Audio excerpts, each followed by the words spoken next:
Thoughts. We all have them, and that's the way things are. There's nothing we can do about it, really. They continuously run through our heads. But for some, these thoughts can be intrusive, no matter what we do. No matter how hard we try to get rid of them, they still stay inside our heads. No matter how hard we try to run for them, they still exist. No matter how hard we try to get rid of them or to mask them with other thoughts, they'll still exist. I want it to stop. All these thoughts fighting inside my head with each other. It feels like I'm walking into darkness and I can't see where I'm going. We try to do something about them, but really, they just keep coming in like floods. Like all the floods which devastate and doom the people, these thoughts devastate and doom the person experiencing them. I always ask myself, why do I need to experience this? Why am I the only one who experiences this? In my own world, inside my head, I'm the only one going through this. I can't speak up about it. I can't tell someone what I'm experiencing. Even though every time I try to do something like my homework or something else, all these thoughts rush through my head. I literally just say to people that I'm fine. And you may even have fallen for this mask one time or another. But in reality, it's all a big lie.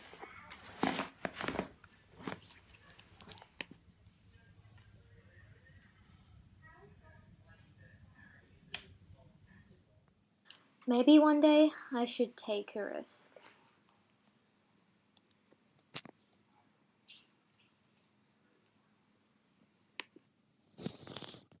One question people ask me a lot is whether I'm okay or not. And we all tell fibs from time to time, don't we? And, well, the truth is, a lot of the time when people ask me this question, I'm feeling absolutely rubbish. And do you know how I respond? By saying I'm fine. Many people are in the same boat as me. They're not brave enough to tell the truth about what they're experiencing. And before I go more into this, I'll tell you a story. I have GAD, or Generalized Anxiety Disorder. I was born with it, and it's something that has been in my family for a while now. I was first diagnosed in 2014, so I've been diagnosed for nearly 2 years, but I've been anxious all my life. It only became a big problem that year. Every day I would come home from school and cry my eyes out because I had this huge pile of worries building up inside of me. But before I go more into the detail on the events of that year, I need to go back in time further, back to 2009, when I was a child in kindergarten. I was generally a happy child, but I cried quite a lot and got worked up over the smallest problems. We even have some of these scenarios on film, as my mum will confirm. There was this one particular time where we were overseas, and I wanted to wrap a present for my mum because it was her birthday. We didn't have any sticky tape, so I threw a bit of a hissy fit. In the end though, Mum managed to think up a pretty good solution. My kindergarten teacher noticed what was happening to me in that first year of school, and she took a particular photo of me after I'd gone through one of these fits, and my eyes were all red and puffy, as someone's face is after they cry. When it was time for parent-teacher interviews, she showed this particular photo to my mum to explain what was happening to me at school, and I'm pretty much not happy about it even to this day, but if this photo was never shown to my mum, then the step forward that I was given a few years later would have never occurred. My mum didn't know what was happening to me, and back then, anxiety disorders were not as common and not as spoken about as they are now, even though they were just as common. So throughout the rest of my school life, up to 2014, I was generally quite a happy child, I guess.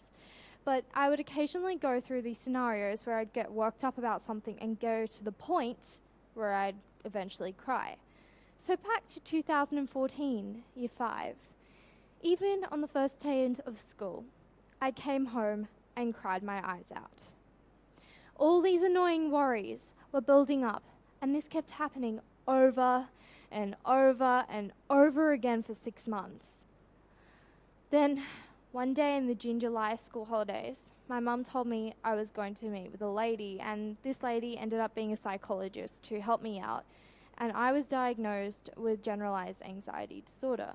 Now, not everyone would probably know what this means. So this basically means that I worry about sort of general things which occur in my life, such as homework, school, my family, things I see around me, things I see on the internet.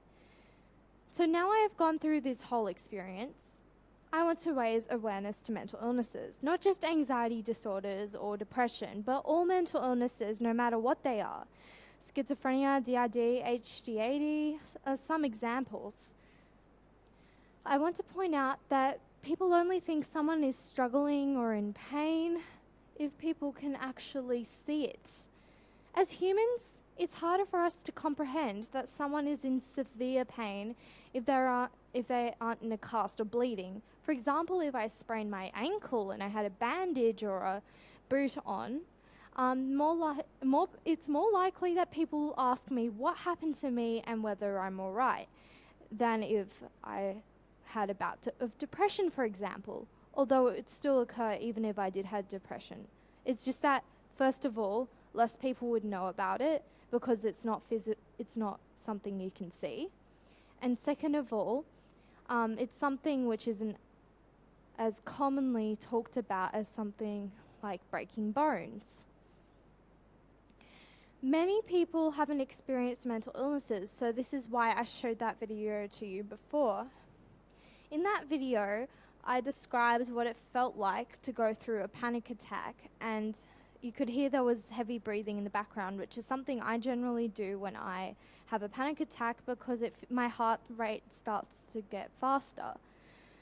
Everything around me is speeding up and slowing down, and I feel weak, and my mind freezes, and my thoughts start to consume me, and I feel like I'm worthless, as I wrote.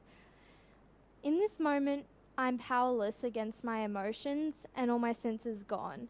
Would you like to experience this on a daily basis? Because this is what people are going through. Also, many people don't know how common mental illnesses are. There are many people who experience them. In fact, in Australia, 3 million people are living with depression or anxiety. That's 3 million people. And that's not even other mental illnesses. Many people experience these sort of problems. There are YouTubers who talk about it, such as Graveyard Girl and Zoella.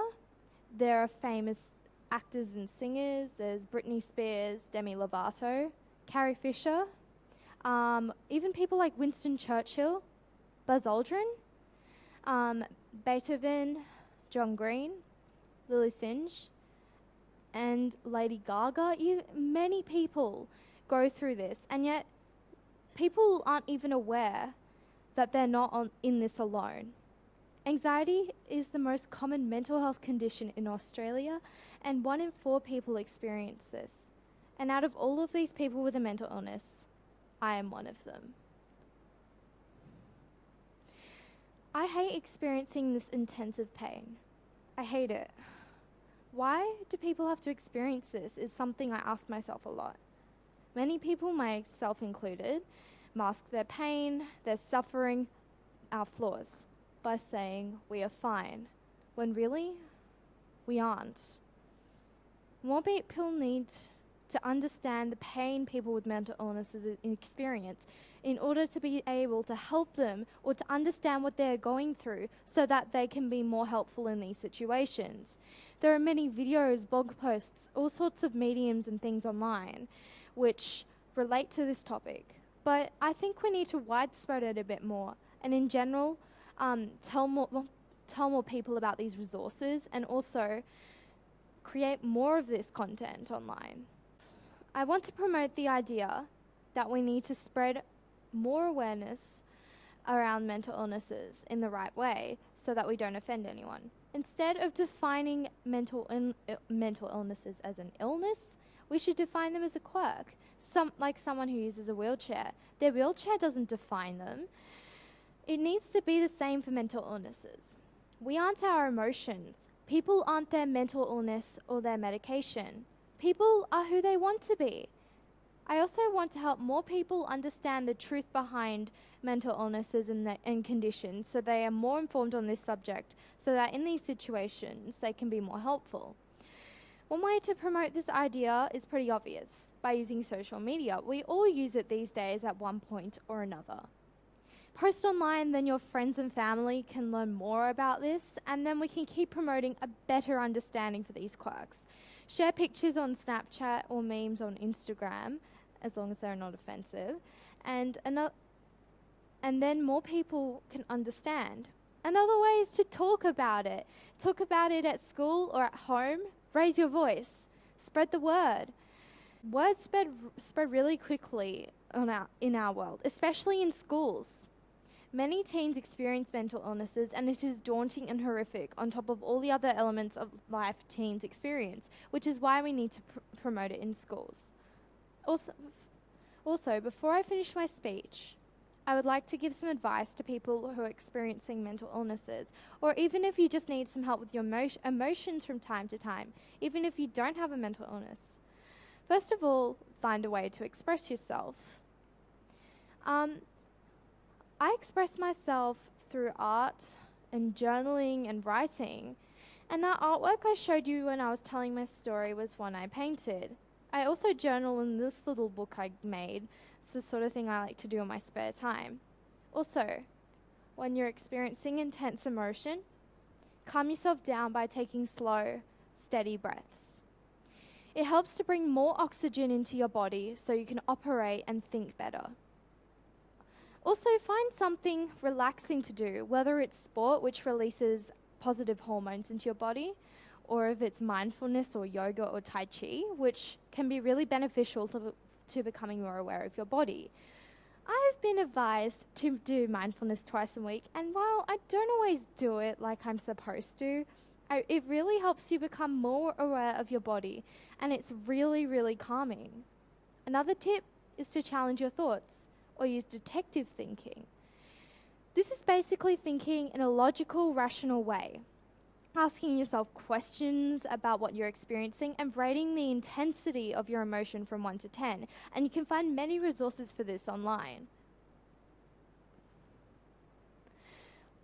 I would like to end on this note.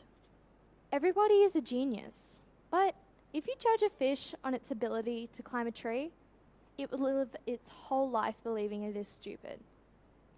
If we go around judging people based on their mental illnesses, they will live their lives believing that they're stupid. For those of you experiencing mental illnesses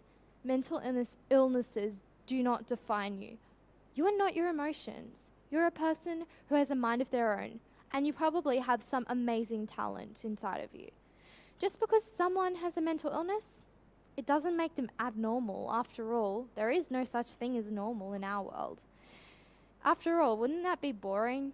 There's always going to be times when life is good and when life isn't so good, believe me. Some days you'll be up here and others you probably feel down here. Just remember to keep fighting. And one more thing, let's try and be more honest. Instead of just saying that we're fine all the time, we should really try to be more honest and open up about our struggles, because eventually it can do two things. First of all, it can fill someone else with hope, and it can fill someone else with the hope that they can get out of the dark well they're in. And second of all, it can help save ourselves when we're in that situation. Thank you.